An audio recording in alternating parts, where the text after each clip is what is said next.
성경을 읽다 보면 우리 인간이 그릇에 비유될 때가 많다는 사실을 발견하게 됩니다. 이사야 64장 8절을 보면 이사야 선지자가 이렇게 말을 합니다. 주는 토기장이 우리는 진흙이다. 우리 인간을 토기장이이신 주님의 손으로 만든 그릇이라고 이사야 선지자가 말해요. 그리고 디모데후서 2장 20절과 21절에도 보면 하나님 나라를 큰 집으로 비유하면서 큰 집에는 금그릇도 있고 은그릇도 있고 나무그릇도 있고 질그릇도 있지만 중요한 것은 이 중에 깨끗한 그릇이 귀하게 사용된다라는 말씀을 합니다. 또한 베드로전서 3장 7절에서 사도 베드로는 남편들에게 이렇게 권면합니다. 지식을 따라 아내와 동거하되 아내는 더 연약한 그릇이기에 귀히 여겨라. 이는 너희 기도가 막히지 아니하게 하려 함이라. 아내를 연약한 그릇으로 비유했습니다. 오늘 본문 말씀인 고린도서 4장에서도 우리 인간을 그릇에 비유하고 있는데요. 7절을 보니까 우리 인간을 질그릇에 비유하고 있죠. 질그릇은 어떤 그릇입니까? 진흙으로 만든 그릇이기 때문에 조금만 부딪혀도 쉽게 깨지는 그릇입니다. 무늬가 화려하지 않습니다. 색상 또한 투박하고 촌스럽습니다. 쓰다가 버려도 별로 아깝지 않습니다. 값으로 치자면 값어치가 거의 없는 그릇입니다. 우리 인간이 이와 같다는 것인데 어찌 보면 자존심이 상할 수도 있는 비유지요. 하지만 이것이 우리의 본질이라는 것을 인정하지 않으면 안 됩니다. 오늘은 우리 인간을 질그릇에 비유하고 있는 본문 말씀을 통해 우리에게 주는 교훈이 무엇인지를 살펴보고자 합니다. 먼저 질그릇의 비유는 우리 자신의 주제를 잘 파악해야 한다는 것을 가르쳐주고 있습니다. 내가 누군지, 내가 어떤 존재인지를 잘 알라는 겁니다. 7절 상반절 다시 보면 우리가 이 보배를 질그릇에 가졌으니 무슨 뜻입니까? 내가 본래 뭐라고 합니까? 질그릇이라고 말하죠. 그 유명한 본 차이나가 아니에요. 크리스탈 그릇도 아닙니다. 고려 청자도 아니고 백자도 아닙니다. 그냥 질그릇이라는 겁니다. 인정하기 싫습니다. 그렇지만 어쩔 수 없습니다. 우리는 질그릇입니다. 이것을 인정해야 해요. 성도 여러분, 질그릇 하면 무슨 이미지가 머리에 떠오르십니까? 좋은 이미지론 소박하다, 자연스럽다, 인간미가 있다, 순수하다 이런 거겠죠. 그러나 성경에서 말하는 질그릇은 이런 긍정적 이미지보단 부정적 이미지가 훨씬 더 강합니다. 성경에서 질그릇은 조금 전에 말씀드린 것처럼 쉽게 깨지고 연약하고 하찮은 것을 상징합니다. 그렇습니다. 우리 인간은 너무 쉽게 깨지고 참 연약합니다. 볼품없고 쓸모없습니다. 겉으로는 강해 보일는지 모르지만 튼튼해 보일는지 모르지만 하나님이 한 번만 후 하고 부셔도 끝장나는 게 우리 인생입니다. 성도 여러분, 혹시 나이가 들어갈수록 많은 것들이 평준화되어 간다는 유머를 들어보신 적이 있으십니까? 50대에는 외모의 평준화가 이루어진다고 해요.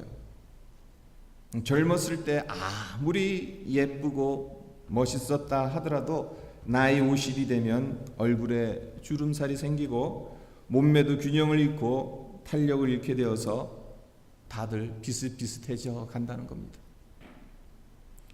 그리고 60대가 되면 지성의 평준화가 이루어진다고 합니다. 많이 배운 사람이나 그렇지 못한 사람이나 60대가 되면 인생을 깨닫는 수준이 거기서 거기라는 의미인 거예요. 그러면 70대에는 무엇이 평준화될까요? 자식이 평준화된다고 해요. 자식 잘 둔 사람이나 못 둔 사람이나 별 차이가 없다는 의미겠죠. 그리고 80대에는 재산이 평준화되고, 그리고 90대에는 수명이 평준화된다고 합니다. 이제 90대면 모든, 그때까지 살아 있었으면 그때는 모든 90에 이르게 되면 다들 수명에 있어서 누가 더 오래 살 거다, 그렇게 할 수 없다는 거죠. 평준화가 이루어진다는 거죠. 성도 여러분, 여러분은 이 유머를 들으면서 어떤 생각이 듭니까? 전 나이가 들어갈수록 질그릇이라는 인간 본연으로 평준화되어 간다는 생각이 듭니다. 젊었을 때 외모가 뛰어나도, 재산을 많이 가지고 있어도, 많이 배웠다 하더라도 나이가 들어감에 따라 그 차이가 점점 사라지게 되고 결국엔 질그릇만 남게 된다는 것. 그렇습니다. 우리 인간은 육체적으로 참 연약한 질그릇 같은 존재입니다. 그런데 여러분, 우리 인간이 육체적으로만 질그릇입니까? 영적으로도 질그릇이에요. 겉으로는 아무리 괜찮아 보이는 사람이라 할지라도 그 내면을 자세히 들여다보면 연약함이 다 있기 마련입니다. 성경의 대표적인 예로 믿음의 조상으로 불리는 아브라함이 있잖아요. 믿음의 조상이라고 하니까 그의 믿음이 아주 대단하게 보이지 않습니까? 영적으로 연약함이란 전혀 없을 것처럼 생각됩니다. 하지만 믿음의 조상이라고 하는 그의 삶을 자세히 들여다보면 무엇을 발견하게 됩니까? 참으로 치사하고 겁이 많다는 것을 발견하게 돼요. 남자가 자기 살자고 자기 아내를 누이라 속입니다. 그것도 2번씩이나. 힘센 다른 남자가 와서 데려가도 자기에게 해가 될까봐, 자칫하면 목숨을 잃을까봐 아무 말 못하고 그냥 잘 가, 그러고 혼자 끙끙 가슴앓이를 합니다. 이런 모습을 보면 어떻게 믿음의 조상이라 할 수 있겠습니까? 하지만 이게 인간이라는 거죠. 저와 여러분에게 있는 모습이라는 겁니다. 인간은 질그릇처럼 연약합니다. 깨지기 쉬운 존재예요. 육체적으로나 영적으로나. 그렇기 때문에 우리에게 필요한 것은 다른 것이 아닙니다. 겸손입니다. 우리의 본질이 질그릇이라는 것을 인정하게 될 때 우리는 겸손해질 수밖에 없겠죠. 또한 사람에 대해서 너무 의지하거나 기대하지 않는 것이 좋습니다. 이 점이 매우 중요하다는 생각을 하게 되는데요. 우리가 의지하고 기대해야 하는 분은 오직 하나님 한 분이십니다. 사람은 누구나 연약하고 부족하기 때문에 궁극적으로 의지할 대상이 아닙니다. 자꾸 사람을 의지하고 기대하니까 실망하게 되고 문제가 생기게 되는 겁니다.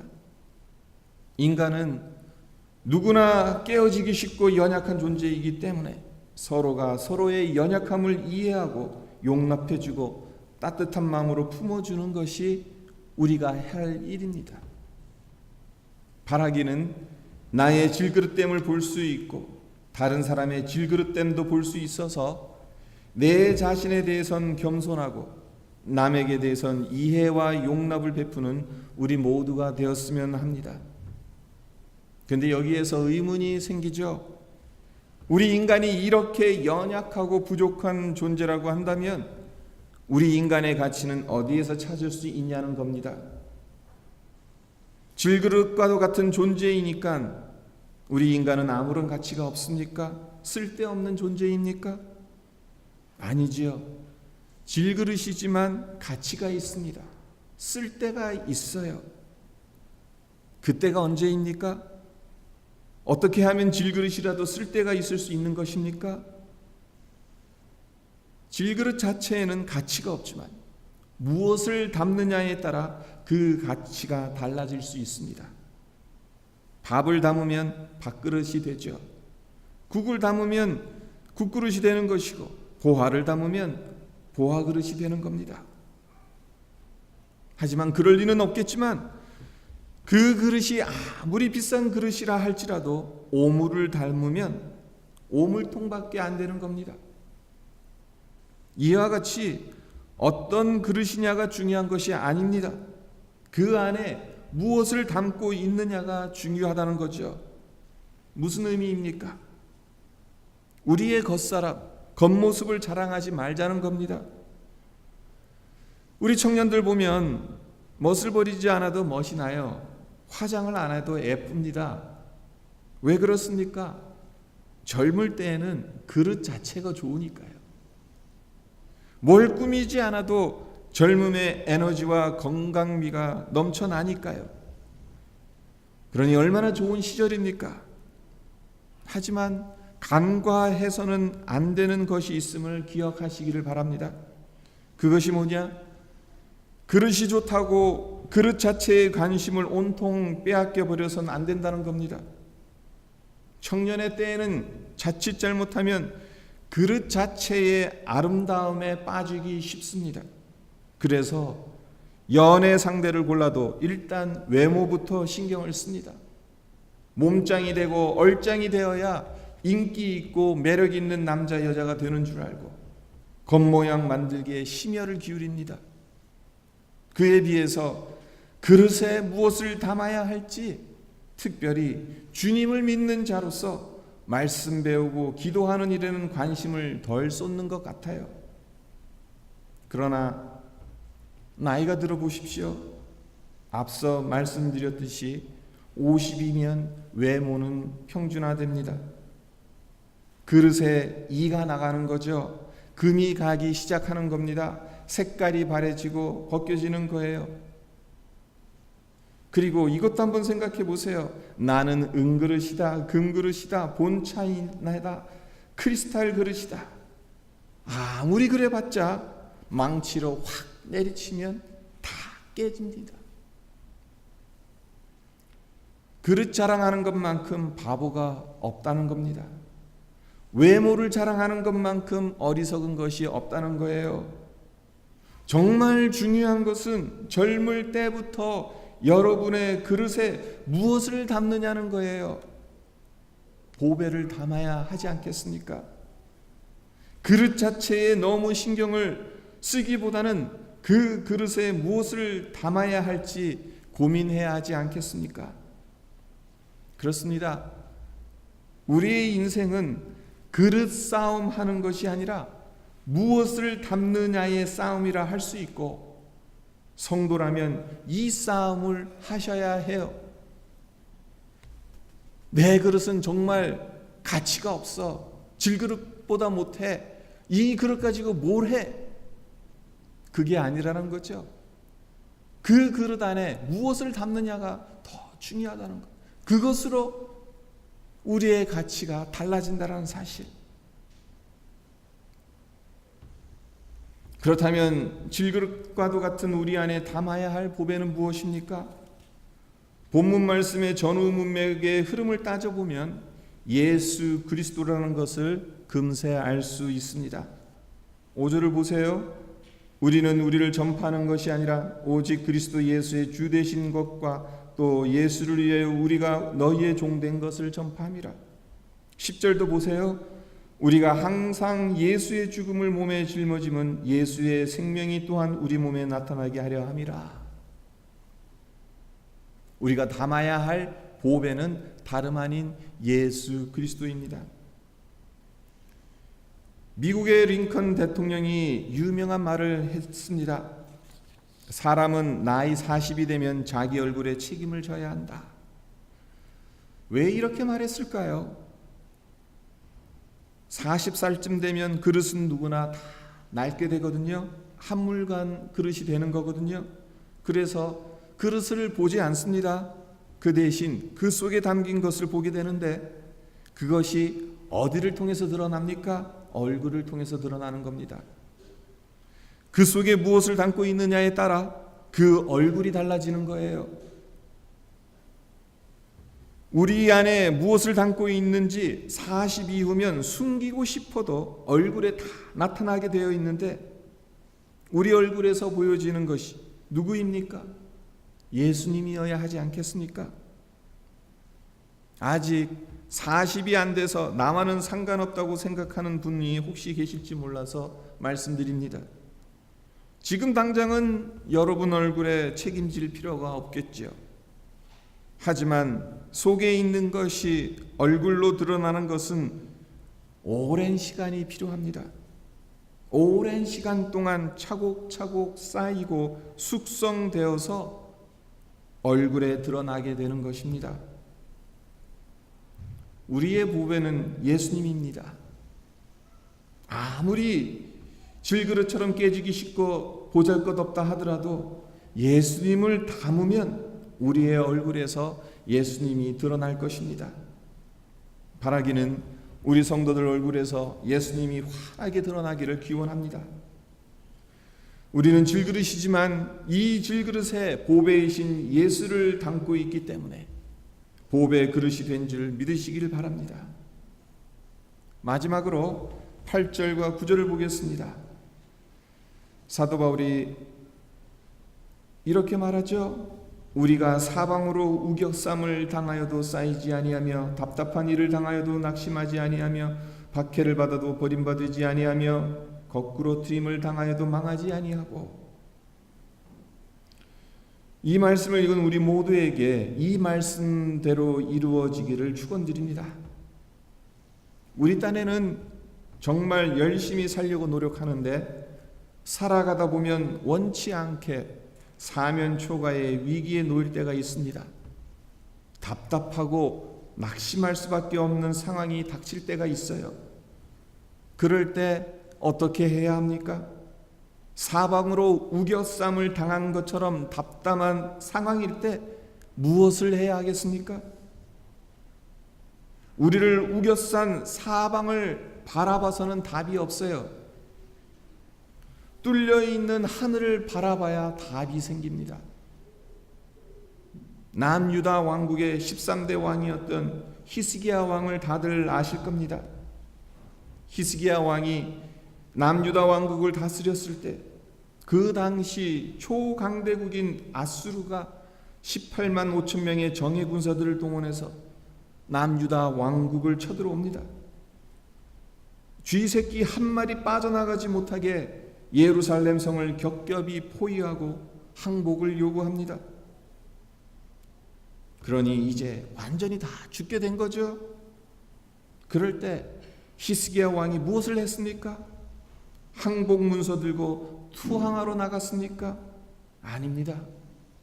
그 대신 사방으로 우겨쌈을 당한 답답한 문제를 가지고 하나님 전으로 올라가 하나님 앞에 엎드렸습니다. 우겨 쌓인 사방이 아니라 하늘을 바라봤습니다. 그러했더니 어떻게 되었습니까?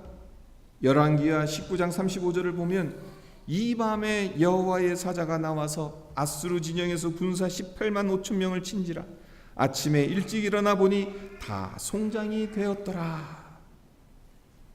사람에게 항복하지 않고 하나님 앞에 무릎을 꿇었더니 여호와의 사자가 치심으로 18만 5천 명의 정예 군사가 하룻밤 사이에 송장이 다 되어버렸습니다.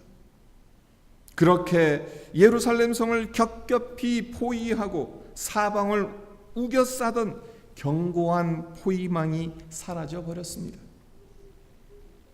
네, 우리가 질그릇에 보배이신 예수를 담고 말씀을 담고 기도를 담으면 사방으로 우겨쌈을 당하여도 쌓이지 아니하고 답답한 일을 당하여도 낙심하지 아니하고 박해를 받아도 버림받지 아니하고 거꾸로 트림을 당하여도 망하지 않습니다. 여러분, 우리는 질그릇이라 약합니다. 사방으로 우겨쌈을 당하게 되면 깨질 수밖에 없습니다.